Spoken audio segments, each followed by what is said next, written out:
Con mis saludos, paso a leerles mi artículo de esta quincena, que se titula Entre los peores en la pandemia. Es un balance de cómo le ha ido a Colombia. Como se advirtió que pasaría, Colombia está entre los países a los que peor les ha ido con la pandemia, tanto en términos de salud, enfermos y muertos, como económicos y sociales. Y era de esperarse, porque las crisis sanitarias ponen a prueba la capacidad de resistencia de las naciones, tal y como ocurre también con los problemas de salud personales, pues no sufren igual los bien alimentados que los malnutridos, ni los que pueden actuar con eficacia que los incapacitados para hacerlo. Y a esto deben sumársele las omisiones y malas decisiones de Duque y Carrasquilla. Al comparar con el número de habitantes de los países, como toca hacer las cuentas para que se entiendan mejor, a Colombia solo la superan 2 países en contagios por cada 100.000 habitantes, las Islas Seychelles y Mongolia. Y vamos ya en 106.455 muertos, lo que nos ubica en el puesto 14 con más víctimas mortales por millón de personas. Nos ha ido peor porque ante un bicho como este, cuyas vacunas solo aparecieron y en cantidades insuficientes 9 meses después de detectarse, la prevención, el no entrar en contagio con el virus, era y es el primer instrumento para enfrentarlo, pues además son limitados los medicamentos contra los efectos del contagio. Sin negar las obvias diferencias de época, sigue siendo cierto que la mejor medida contra la pandemia es la misma de la Edad Media: no se deje contagiar. En un país en el que esa buena idea es para muchísimos muy difícil de cumplir, porque para ellos aislarse en sus casas, por así llamarlas porque viven en las peores condiciones, implica aguantar hambre, dado que si no salen a la calle a rebuscarse, no comen. En tanto estos y los de trabajos menos precarios no pueden dejar de correr los riesgos del transporte público. Y la dolorosa realidad de tener que arriesgar la vida para no morirse de hambre por la gran mediocridad del capitalismo nacional ha sido mal atenuada por el gobierno de Iván Duque, el único poder que podía hacerlo, dadas las bajísimas transferencias de recursos públicos entregadas a los necesitados. El sistema de salud, encabezado por las EPS, no ha estado a la altura del reto de la pandemia, y no solo por el detestable maltrato a sus trabajadores, en especial en la detección temprana del virus, detección importantísima porque permite aislar con rapidez a los contagiados y tratarlos, al igual que examinar pronto a sus más cercanos para que de ser necesario también se aíslen, prácticas que sí han ejecutado con acierto los países exitosos en esta batalla global. Y los hechos terminaron por darnos la razón a quienes en diciembre pasado, en medio de las agresiones del duquismo, advertimos que la vacunación podía salir peor de lo que prometía el gobierno, como lamentablemente ha ocurrido, en mucho por culpa de las transnacionales de los medicamentos. Además de que Colombia fue el país número 79 en empezar a vacunar, se vacuna con lentitud, ritmo que nos aleja de la llamada inmunidad de rebaño, que exige superar ciertos umbrales. Como resultado de estas verdades, y porque la economía nacional ya estaba muy deteriorada en febrero de 2020, antes de la pandemia, son pésimas las cifras económicas y sociales. El año pasado, el Producto Interno Bruto se redujo en 6.8%, se cerraron 509.000 micronegocios y los que pudiendo trabajar no lo hacen suman 11,5 millones desocupados, inactivos en su hogar y trabajadores sin remuneración. El desempleo en este mayo marcó 15,16%, pero el juvenil dio 23,1%, discriminado en 18,7% de hombres y 29,3% de mujeres, en tanto el Ministerio de Hacienda, en la exposición de motivos de la fallada reforma tributaria, calculó en 69% la informalidad de 2020, de lo peor en el mundo. En Colombia ser joven y mujer ya es un problema, pero si además se es afro o indígena y LGBTI ni se diga, porque las diferencias naturales se usan como pretexto para convertirlas en maltratos sociales. Coletilla. Hace unas semanas, El Tribunal Administrativo de Cundinamarca le dio plazo de 3 días al gobierno para entregarle a Ramiro Bejarano los contratos de compra de las vacunas que se aplican en Colombia. Pero mediante descaradas e ilegales maturrangas, no han cumplido la orden y los precios pagados siguen en secreto. Pero no me sorprende, porque llevo más de un año exigiéndole al gobierno que me informe cuánto pagaron los 2 compradores de Electricaribe, precio y negocio definido por Duque y su alta burocracia a un costo de por lo menos 8 billones de pesos de recursos públicos que nunca se recuperarán. Bogotá, 2 de julio de 2021. Muchas gracias. Hola Jennifer, un gusto que estemos aquí esta noche. Hola Jorge, muchísimas gracias a ti por la invitación. Yo te propuse que viniéramos a este lugar porque es un lugar donde yo vengo con mis amigos a veces a tomarnos algo y como que quería que nuestra conversación estuviera en otro escenario, en mi escenario, pues poner el escenario. Muy adecuado Jennifer, porque como es al aire libre, pues no hay que ponerse tantas cosas que incomodan. Los jóvenes siempre son muy despiertos, no tengo la menor duda. Sí, total. Pues de hecho, tú me dijiste que íbamos a hablar hoy un poquito sobre la situación de la juventud, pero pues a mí me gustaría como voltearte un poquito la conversación y empezar preguntándote a ti cómo era que tal vez cómo fue tu vida en la juventud, cómo fue que tú terminaste metido en todo esto, como qué puntos de quiebre tú crees que fueron muy importantes, cómo fue ser joven en tu época y al final cómo terminaste en la política, porque creo que ese es un debate súper vigente hoy. Bueno, empiezo por decir que yo también fui último modelo, no vayan a creer pues que eso fue de otra manera. No, a mí me tocó un momento realmente encantador pues a los jóvenes de mi generación. Yo llego a estudiar aquí a Bogotá y digamos que la sociedad colombiana era muy poco los que se ha transformado y era muy conservadora en todas las cosas. Pero en los años anteriores a 1968, cuando yo llego aquí, empieza a haber en el mundo entero una conmoción entre la juventud, las jornadas de mayo del 68 en Francia, los grandes movimientos estudiantiles norteamericanos contra la guerra de Vietnam, el rock. El rock va a ser pues la base de todas estas transformaciones y estos cambios, el hipismo. Sí, todo eso empieza a llegar aquí, empiezan a llegar el cambio de las modas, la minifalda entre las muchachas, las medias largas de colores que eran una belleza, ¿sí? Y bueno, y entonces entre todo el mundo empezó a cambiar su manera de vestirse y de andar, entonces apareció el pantalón de bota campana, sí, que eso era... O sea, ¿tú te ponías pantalón de bota campana? Sí, claro, yo estuve a la moda todo el tiempo, fui precursor en esas cosas, entonces uno daba un paso y la bota daba otro paso, porque eran unas botas así de grandes. Bueno, el pelo largo, que era de las cosas más difíciles, porque el pelo largo causaba un rechazo inmenso. Por ejemplo, uno caminaba aquí por la Séptima con el pelo largo o alguna cosa y no era raro que lo silbaran y le gritaran cosas. Una vez, no se me olvida, en el mercado de Cartagena, el viejo mercado, a donde está ahora el centro de convenciones, entramos con unos amigos todos de pelo largo. Mechudos. Ajá. Sí, y uno de ellos era blanco, pero con un afro inmenso. Y eso se armó un lío en ese mercado, Jennifer, que tú no te imaginas el tamaño de la conmoción. Nos tiraban cáscaras, frutas, pedacitos de carne, nos tocó salir incluso corriendo porque la cosa no era fácil. Esa fue, digamos, la primera conmoción que hubo. Y después vino la politización del movimiento, pero inicialmente era una cosa muy de hipismo, de rock y de ese tipo de cosas. ¿De dónde venías tú para Bogotá? Yo también vine de Búcar a vivir sola a Bogotá en ese tiempo. Pues me vine acá cuando pasé a la Nacho, obviamente. Pero quiero saber de dónde venías tú, cómo te fue en ese tránsito acá, ¿fue fácil o no para una persona de región venirse a vivir a Bogotá? Y al final, ¿cómo terminaste como en la política? Yo venía de Ibagué, con tanta fortuna que éramos varios amigos ibaguereños con un apartamento para nosotros solos en Bogotá, o sea que era un cambio bastante emocionante y hay que reconocer que bueno, nos divertimos mucho, pero también es verdad que antes de llegar a Bogotá yo tuve una juventud bastante divertida, porque no estoy en política por aburrimiento, eso sí te lo puedo asegurar. Entonces fueron unos tiempos realmente muy gratos y después viene ya la politización, que fue como ponerle seriedad a eso, pero fueron varios años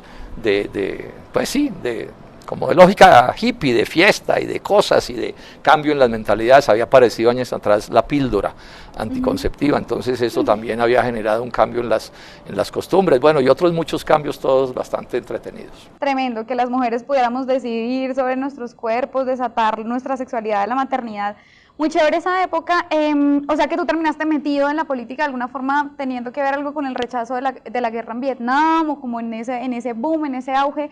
¿Cómo terminas diciendo como, bueno, además me quiero organizar? Y te lo pregunto porque sé que ha habido una participación muy movida de la juventud en el marco de todas estas protestas desde el 2018, y quiero saber cómo diste tú el paso como para decir, hey, aquí toca organizarnos y organizarnos políticamente. O sea, digamos que yo llego a Bogotá con la idea en la que cualquier muchacho de provincia se venía a Bogotá. Yo llegué aquí a estudiar inicialmente ingeniería a los Andes, después que con el horror de las matemáticas terminé estudiando arquitectura, que era lo que de verdad me gustaba. Pero uno llegaba a estudiar a Bogotá con la idea de fórmese, edúquese, ¿sí? Cásese bien y consiga plata. Esa era pues la orientación con la que llegaba. La primera ruptura en mi caso fue moviéndome hacia el rock y hacia ese tipo de cosas, porque entonces ya uno empezó a cambiar su manera de pensar y a ver que había otras cosas que se podían hacer en la vida distinto de lo que decían los papás que era lo que se venía a hacer. Y ese hipismo, digamos, o sí, esa ruptura, llamémosla, del hipismo, pues estaba politizada, porque las jornadas de mayo en Francia del 68, por ejemplo, y el movimiento estudiantil universitario norteamericano contra la guerra de Vietnam ya eran politización, que se va a volver muy fuerte ya en el año 70 y en el 71 particularmente hay movimiento estudiantil. ¿Tú estuviste en el movimiento del 71? Sí, a mí me tocaron esos movimientos. Bueno, yo tomo mi decisión de dedicarme a la política precisamente al final del 71, estoy cumpliendo 50 años de estar en estas lides. Cuéntame un poco de tu vida, porque te la he seguido pues de cerca en toda esa lucha estudiantil que ha sido magnífica, ha sido ejemplar todo lo que han hecho los estudiantes estos últimos años. Pero bueno, ¿y tú de dónde llegaste a Bogotá y cuál es la historia? Pues es que me siento un poquito identificada porque pues yo también vengo de Búcara y me vine también con un amigo a estudiar en Bogotá, con mi mejor amigo de toda la vida. Solo que yo venía muy chiqui, o sea, yo pasé la Nacho a los 15 y obvio que además una mujer joven a los 15 a Bogotá, no, sí, yo era pues, re bebé, era súper bebé, entonces pues como que eso fue una transformación importante para mí, pero pues yo le echo la culpa de todo esto a mis papás porque mi papá siempre era como muy solidario, siempre me crió como muy en la perspectiva de hacer algo frente a las injusticias que viéramos, como de no normalizarlas. Entonces como que yo le echo la culpa a él, y él me dice, como usted se la pasa marchando, y yo, es culpa suya, pues porque usted me crió así. Entonces yo terminé metida desde el 2010, cuando iba en 10º, en las marchas en contra de la megaminería en el páramo de Santurbán, porque, pues no, eso fue tan amplio que las monjas de mi colegio estaban indignadas con que fueran a quitarnos. ¿Eso es qué año, Jennifer? Para yo localizarme un poco mejor. Eso fue en 2010, porque ahí era Greystar, me acuerdo perfectamente. Sí, claro, yo alcancé a estar en eso porque en la Comisión Quinta a mí me tocó el primer debate, que un senador santanderiano lo planteó, pero yo me metí en ese debate y después viajé a Bucaramanga y todo eso. Exacto, y ahí fue donde yo empecé a meterme en todo esto, y fue tan grande que lo que te digo, o sea, íbamos los niños de colegio y las niñas de colegio a marchar contra la megaminería, tumbamos en ese momento, o sacamos a Greystar, cada 3 años eso es una nueva multinacional ahí, y cada 3 años es el pueblo santanderiano súper firme, defendiendo el agua potable de más de 3 millones de colombianos. Déjame, yo hago un comentario que es interesante hacerlo. Yo estuve ahorita con la Coalición de la Esperanza y decía una cosa que se la digo a todo Colombia. Esa es una de las luchas sociales más importantes de la historia de Colombia, porque es que sostener una movilización 10 años contra esos poderes descomunales de todas esas transnacionales con unos gobiernos retardatarios y enemigos del medio ambiente no es fácil, pero eso tiene un secreto, que lo vimos desde el principio, es que fue una lucha que fue capaz de unir, Jennifer, a sectores populares, clases medias y empresarios. El empresariado, una parte muy grande del empresariado de Bucaramanga ha estado en la lucha. Hasta la iglesia, ¿no? Hasta la iglesia, exactamente. Y han sido todas movilizaciones pacíficas, democráticas. Yo he estado en varias, en 3 o 4, no me acuerdo bien. Entonces llamo la atención sobre eso porque el futuro de Colombia tiene que ver en buena medida, Jennifer, con si somos capaces de encontrar puntos en los que nos unamos en medio de la diversidad y de las diferencias e incluso de las contradicciones, ser capaces de encontrarnos. Entonces esta enseñanza de Bucaramanga en esto es muy positiva. Después de eso, pues bueno, me fui a la Nacional, me encontré con que, pues sí, es la mejor del país, la amo con todo mi ser, pero tiene un montón de problemas asociados a la desfinanciación histórica de la educación pública, y entonces a mi generación es a la que se le cae el techo de la facultad encima, ya arquitectura demolido, ya artes plásticas con goteras, y no solo en la Nacho, sino en todas las universidades públicas del país. Tú fuiste a la Nacho, me acuerdo muchísimo, a dar una charla sobre la educación, y a mí la verdad me estalló la cabeza en el sentido de que de que hablaste de la educación no solo como una herramienta para el desarrollo del país, aunque también, sino que hablaste de la educación como un patrimonio de nuestra especie, y a mí me recordó mucho a lo que dice Carl Sagan sobre por qué vetarle a alguien el acceso a la educación es vetarle el acceso a un patrimonio que han construido generaciones y generaciones y generaciones de toda nuestra especie. Entonces yo dije como no, este debate es más profundo, hay una cosa más allá, y yo era muy temerosa con los partidos, muy temerosa con los partidos, porque obvio es que la mayoría acá en Colombia pues son en serio que son lo peor, o sea, muchos son de los partidos típicos tradicionales, y yo los asociaba mucho a la politiquería, entonces yo tenía mucho miedo de organizarme. No, pero esa vez tú fuiste la Nacho y yo levanté la mano y dije todo esto, y pues creo que cambié mucho mi perspectiva desde que vi la posibilidad de organizarnos políticamente, y pues que hay que hacer una transformación política para que la educación, los páramos se respeten. Pues a mí me alegra mucho oír eso, porque bueno, yo fui 26 años, tú sabes, profesor en la Universidad Nacional de Colombia, en la sede de Manizales, profesor de tiempo completo, o sea, echador de tiza profesional, y ahí pues con mi vida y con mis estudios de estudiante, pues hay una cosa que es clarísima. Una de las peores cosas de Colombia es el desprecio, el desdén de quienes nos han gobernado por el conocimiento y por la educación. Bueno, y me alegra muchísimo que esto solo ya, lo que me estás contando, esto solo ya me llena de alegría de que no hemos sembrado en el desierto, sino que hemos estado, porque además no es solo tu caso, muchísima gente ha entrado a esta lucha por el lado de la preocupación por la educación. Todo, absolutamente todo progreso tiene origen en dos cosas: en el trabajo y en el conocimiento, el desarrollo del conocimiento. Entonces, uno tropezarse con estos que han gobernado a Colombia, ese desprecio por el conocimiento, ese desdén por el trabajo, falsificando títulos, poniendo de ministros de la ciencia gente que no cree en la ciencia, que han hecho plagios, es que eso es inaudito. Entonces aquí se la pasan hablando de las maravillas del desarrollo científico y tecnológico en la gran prensa, pero no el desarrollo científico y tecnológico de Colombia, sino el de otras partes, el que aquí no estimulan de ninguna manera, porque todo el modelo económico está diseñado para mantenernos en el subdesarrollo. Entonces a mí sí me alegra muchísimo, Jennifer, esto que acabo de oír.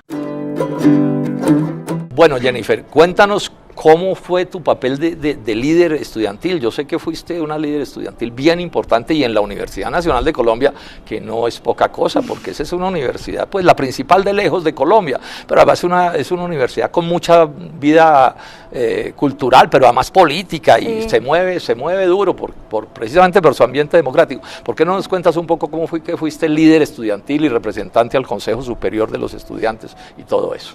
Bueno, como tú dices, en la Nacional hay muchas organizaciones estudiantiles, digamos, es una universidad muy plural.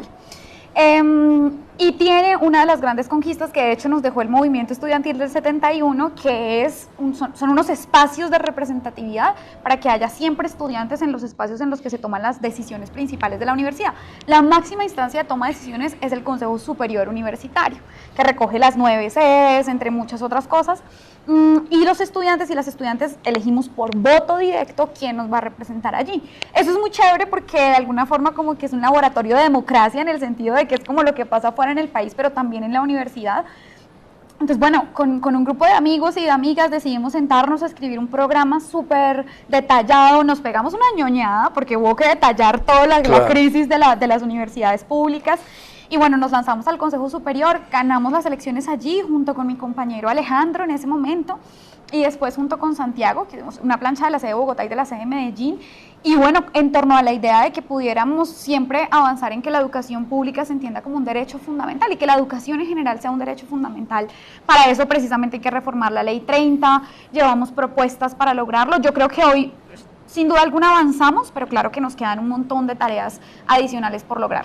Es que si por ellos fueran, este es un dato interesante, una de las peores leyes que se aprueban después de la Constitución del 91 es la Ley 30 de Educación Pública, que le congelaba en términos reales el presupuesto a las universidades públicas, o sea, las mataba, las estrangulaba. Lo que pasa es que la lucha que hicimos logró por lo menos indexar ese presupuesto, y aun cuando es muy deficitario y faltan sumas enormes, yo sé que tú has dado las cifras precisas de lo que falta, lo cierto es que intentaron fue matarla, pero matarla de verdad, y la lucha de los estudiantes y de los profesores y de los trabajadores de las universidades públicas fue la que impidió que el desastre fuera pues todavía 1000 veces mayor que el que hoy tenemos. Bueno, pero ¿y cómo? A ti te tocó también la historia de la MANE y la lucha de la MANE, ¿sí? Y los triunfos que obtuvieron, ¿cuáles fueron los triunfos específicos, particularmente los que le arrancaron o le arrancamos? Porque ahí de alguna manera sí, los demás ayudamos. Yo te encontré en todas las marchas sí. y eso es muy chévere porque no es normal encontrarse un montón de senadores ahí en las calles marchando con nosotros y con nosotras, no es normal. Hay muchos que empiezan a criticar la movilización y a mí me dio mucho gusto también encontrarme contigo y con distintos sectores en las calles en ese momento. Primero fue la MANE. O sea, es que el movimiento estudiantil viene de una serie de victorias importantes. La MANE en el 2011 tumba la reforma de la Ley 30 de Santos. Eso fue muy importante, muy claro, muy importante. Este señor, que a algunas personas hoy les parece muy demócrata, quería que las universidades privadas pudieran, legalizando el ánimo de lucro, meterse la plata de los estudiantes al bolsillo y no invertirlo. Metérsela legalmente, porque hay unas que cumplen el no ánimo de lucro y las otras son fraudes. Total, ¿no? Pero hoy digamos que es ilegal y si uno denuncia tienen que haber intervención. Entonces la MANE tumba esa reforma a la Ley 30, pero la verdad es que el movimiento estudiantil siempre ha tenido un sueño y una utopía de construir una organización gremial que recoja a todas y a todos los estudiantes de una forma representativa. La MANE fue súper clave porque nos permitió recoger un programa mínimo, o sea, financiación pública, bienestar, autonomía, y porque nos permitió tumbar esa reforma, nos enseñó que la movilización debe ser pacífica, creativa, organizada, masiva, pero pues aún no pudimos consolidar esa organización gremial. Entonces, después de eso, en el 2000... Pero Jennifer, yo interrumpo, no se pudo consolidar, pero quedó como un hito. Claro. O sea, yo diría que la historia del movimiento estudiantil tiene algunos hitos, las luchas en los años 20 del siglo XX, después las luchas del 71 y ahora la MANE. Vamos, 20, son 71. Hechos de la historia que nadie puede borrar porque hay mucha seriedad y mucha claridad política conceptual en todas esas movilizaciones. No, total, yo creo que la MANE es, además que te digo, hoy no podríamos haber avanzado todo lo que avanzamos en el 2018 de no haber sido por los avances claves que hizo la MANE en términos del programa. Por ejemplo, la MANE incluso redactó una propuesta de ley 30 alternativa que nos permitió, digamos, no empezar de cero en el 2018, sino recoger todo lo que ya se había hecho.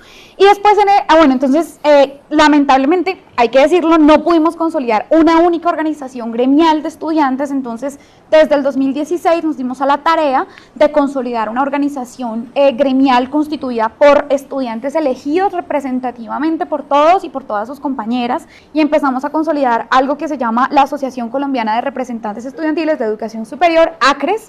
Es una de las grandes victorias o de los grandes avances porque además tiene una vocación de permanencia, que es clave porque nos permite no solamente como resistir a lo que los gobiernos pretenden hacer en leyes, sino también proponer, por ejemplo, modificaciones a la ley 30 y en eso vamos hasta ahora. Esa ha sido una dificultad grande de la historia del movimiento estudiantil, porque yo vivo el movimiento estudiantil pues cuando estaba estudiante, y una de las cosas más difíciles de lograr es que se entienda la importancia de que las organizaciones tengan vocación de permanencia, que sean auténticamente gremiales, o sea, que no sean autoelegidas por distintos sectores políticos, que está muy bien que actúen, sino que sean representativas. En ese sentido, lo de ACRES es realmente un asunto que hay que resaltar como ejemplarizante. Ojalá se lograra que esto se entendiera bien, cosa que no es fácil porque las universidades pues son el debate y la controversia y eso es apenas parte de su naturaleza, pero la institucionalidad elegida democráticamente es muy importante y ese fue un aporte de ustedes al proceso histórico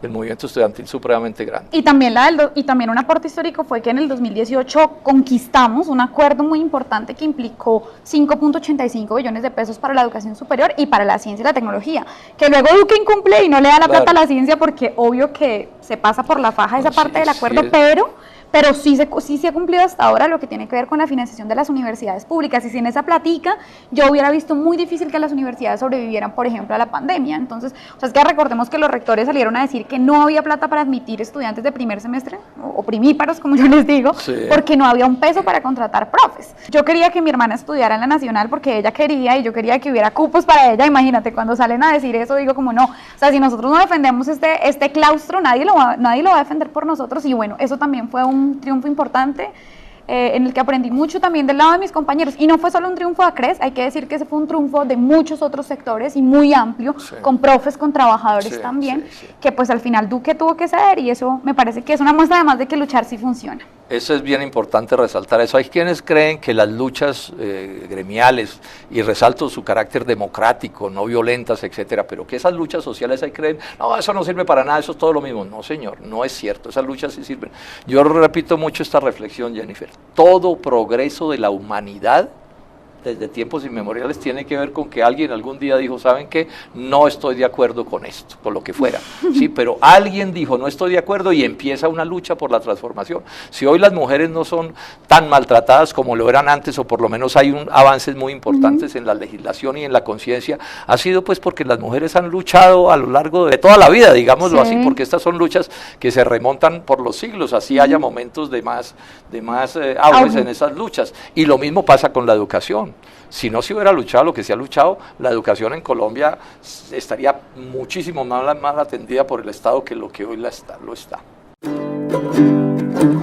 Oigan, no está haciendo mucho frío, ¿será que me pueden prestar una bufandita? Gracias. Yo creo que te la has ganado. Uy, tengo mucho frío. ¿Y entonces qué? Y entonces, Jennifer, hay un asunto que es interesante.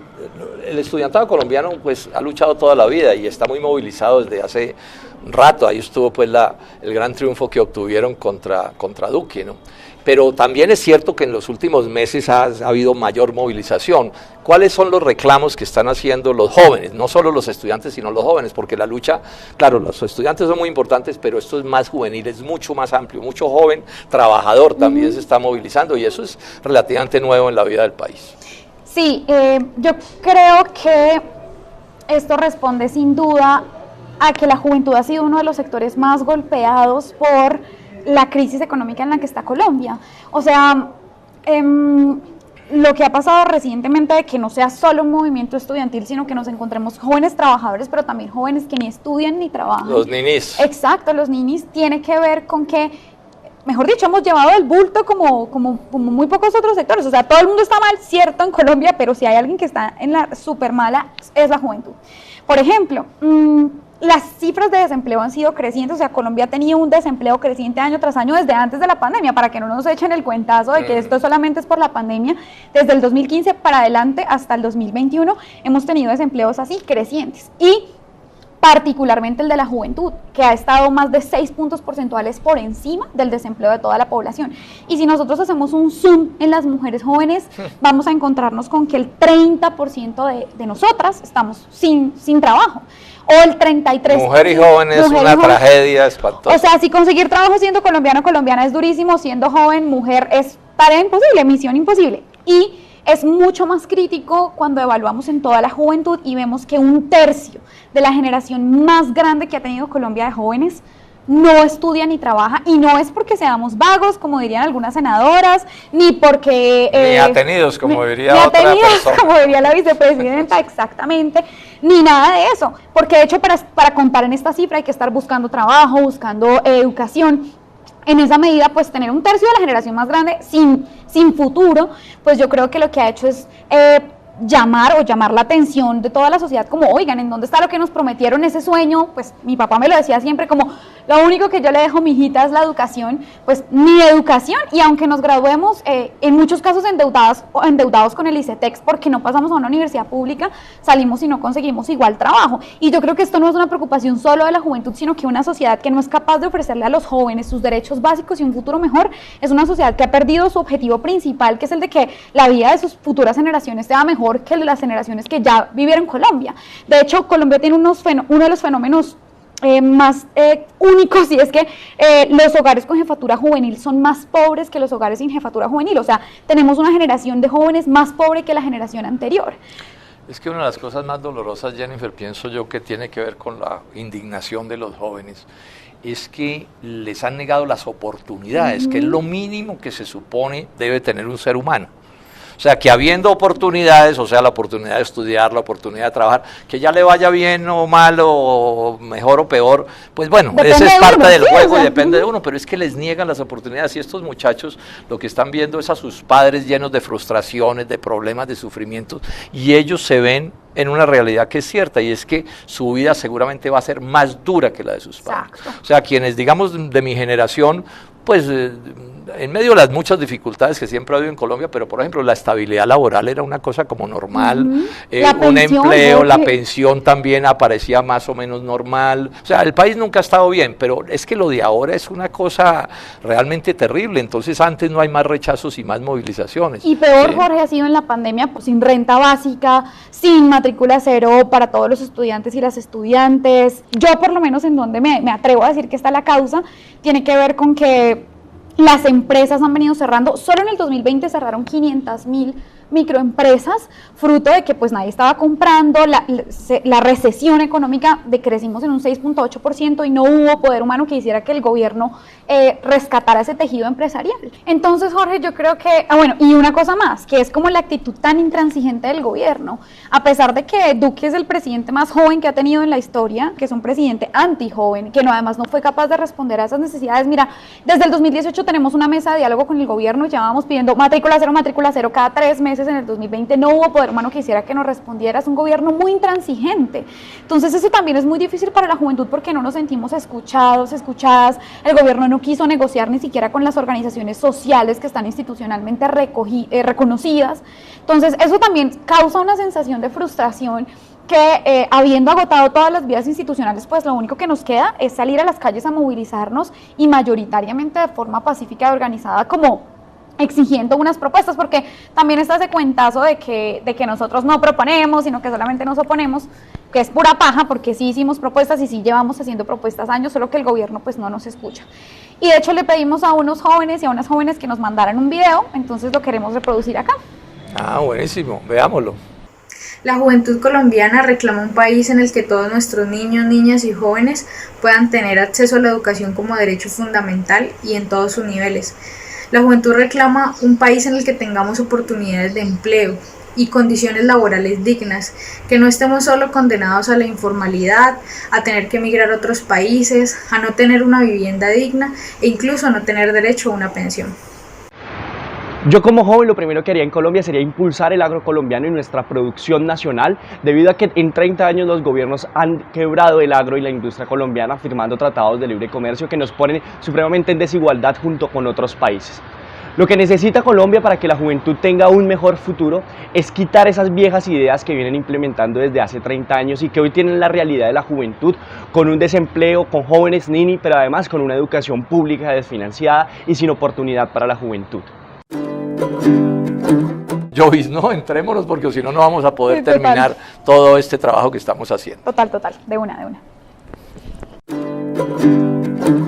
Bueno, después de la reacomodada y de escuchar también a Laura y a Alejandro hablar sobre los temas y a muchos otros compañeros y compañeras sobre por qué la juventud, digamos, que está en las calles pidiendo soluciones a sus problemas, yo quisiera preguntarte, Jorge, también, digamos, ¿cuál es tu propuesta frente a estos temas? ¿Tú qué has visto que se puede hacer, por ejemplo, desde la presidencia y qué has hecho en el Congreso de la República sobre estos temas?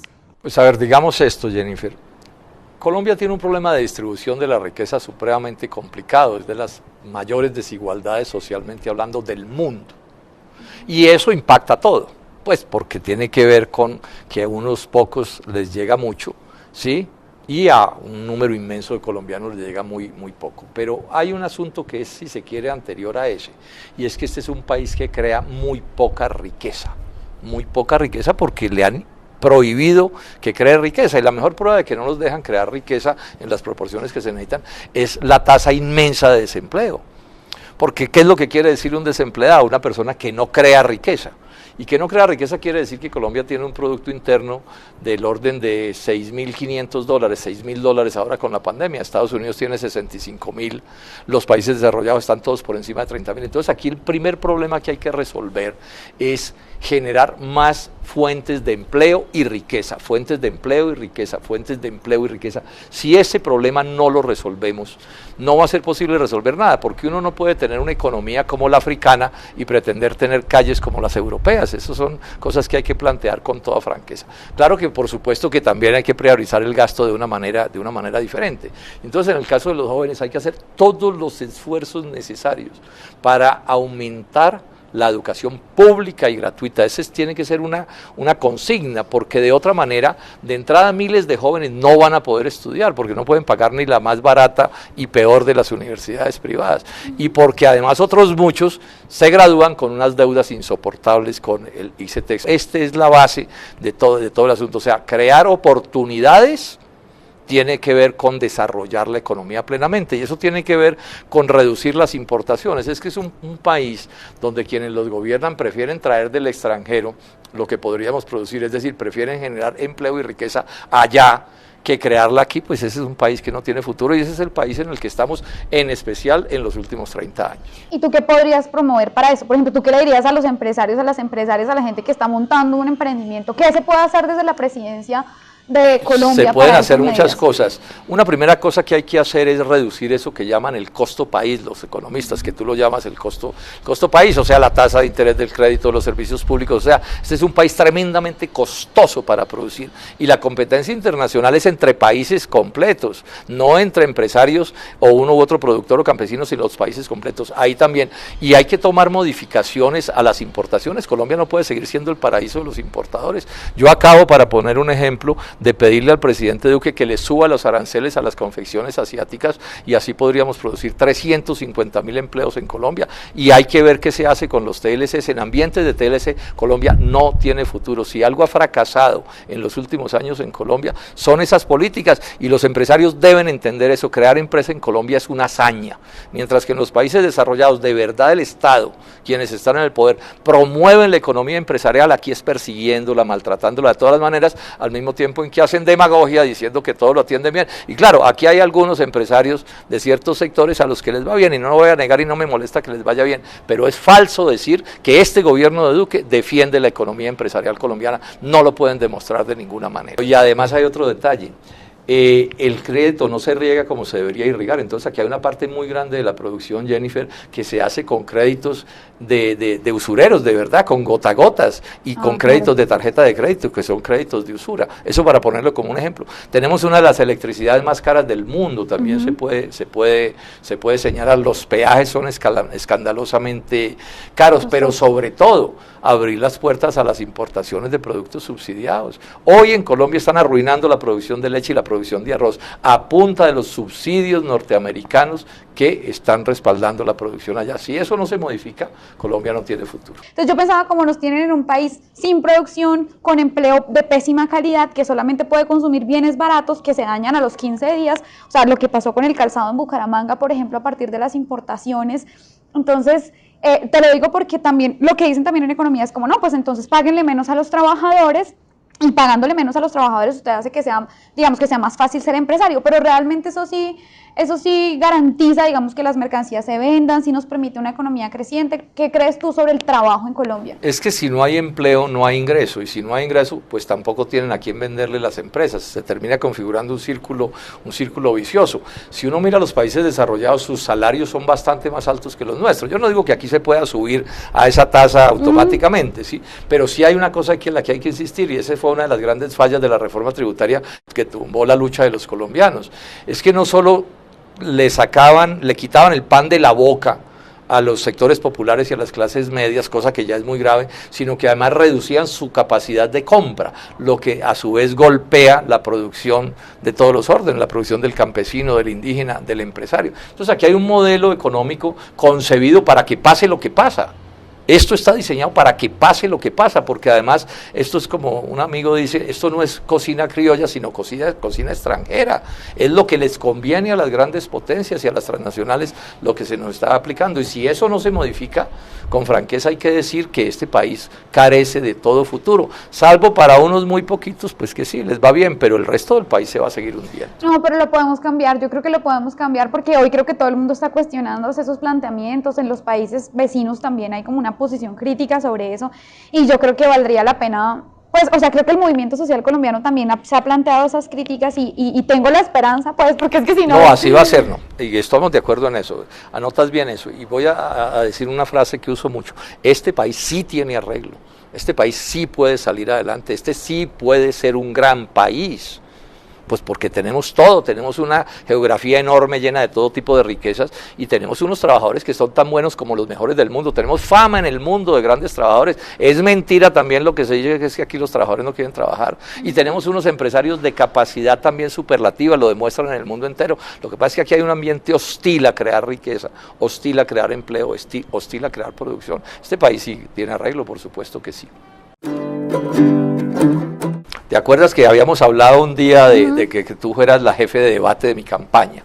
Pues por tus capacidades, por supuesto que sí, pero además un homenaje y un reconocimiento a la mujer y a los jóvenes, de todas las capacidades que hay. Entonces cuéntame, pues ¿en qué quedamos con esa propuesta? Pues bueno, el hecho de que evidentemente yo esté acá, pues tiene que ver con que, después de hablarlo con mi mamá, porque a mí me parece que esto es un tema importante sobre mi vida y obvio, pues te quiero decir como mi percepción sobre tu figura, es que pues a mí me decían mucho como, no, esta frase típica, no, como todos los jóvenes son rebeldes cuando son jóvenes y cuando envejecen entonces ya se vuelven conservadores, y a mí me parece que tu historia como que me da la esperanza y me da la expectativa de que uno sí puede pasar toda su vida aferrada a unos principios, tal vez como poner estos espacios en el Congreso que suelen ser tan lejanos de la gente, ponerlos al servicio de la lucha social. Me parece a mí que son cosas pues que me hacen confiar mucho en tu propuesta presidencial, en tu candidatura, y pues también es que me parece que en el Congreso lo has hecho tremendo, o sea, todo lo que ha sido, por ejemplo, la moción de censura a Carrasquilla, en la Nacional literal pusimos un video BIM y la proyectamos y todo el mundo era como, oh, súper bien todo lo que le está diciendo. Antes de eso todo el mundo adoraba a Carrasquilla, o sea, nadie sabía lo de los bonos de agua, lo que fue la propuesta o la exigencia de que renunciara Néstor Humberto, todo el debate de Odebrecht, de la corrupción, que a mí me ha parecido fundamental.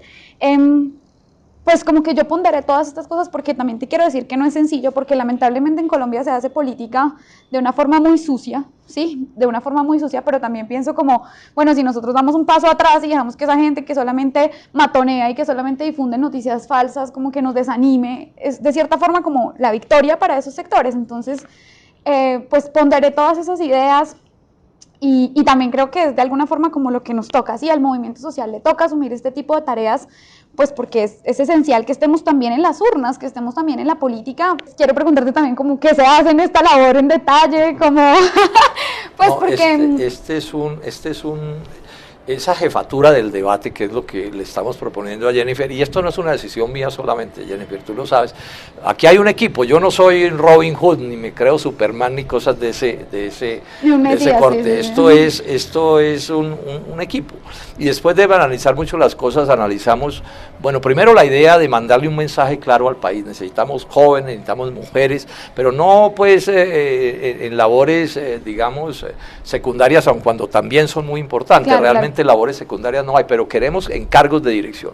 Y después de analizar tu nombre y tu trayectoria y tu formación y todo, dijimos, Jennifer puede ser una persona clave para ese cargo de jefe del debate, que es un cargo importantísimo, porque en pocas ocasiones reemplaza al propio candidato en muchas circunstancias, porque el trabajo del candidato resulta ser muy intenso, porque hay que orientar y dirigir cosas, o sea, es un trabajo en la jefatura de la campaña.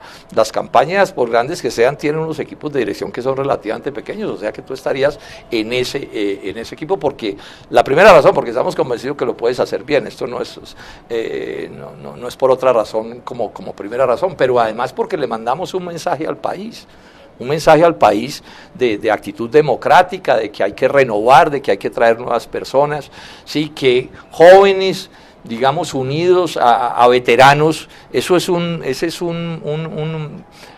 ¿cómo llamar? Esa es una integración supremamente poderosa, porque yo soy de los que creo además en las organizaciones, esa teoría del Superman, de que yo me las sé todas, el caudillo, el que no sé qué, eso realmente no es una manera de construir país. Entonces ese es el mensaje, hacer un trabajo durísimo, Jennifer, prepárate, pero yo sé que tú eres trabajadora, y entonces nos sale muy bien, o sea, en el momento en que me digas sí voy a estar en ese cargo, pues vamos a tirar voladores, porque va a ser una decisión buenísima. No, pues eso es lo que te estoy diciendo, pero además también también creo que algo bueno en la campaña sería poder llegar no solamente yo, sino que pueda haber... Con más gente. Exacto, y que se puedan abrir un montón de puertas. Yo creo que están abiertas de alguna forma, pero creo que este es un mensaje muy claro para toda la juventud que quiera ser parte de la política y que tal vez se sienta identificada con lo que hemos dicho en esta charla, en esta conversación que hemos tenido, pues a que se metan en esta tarea.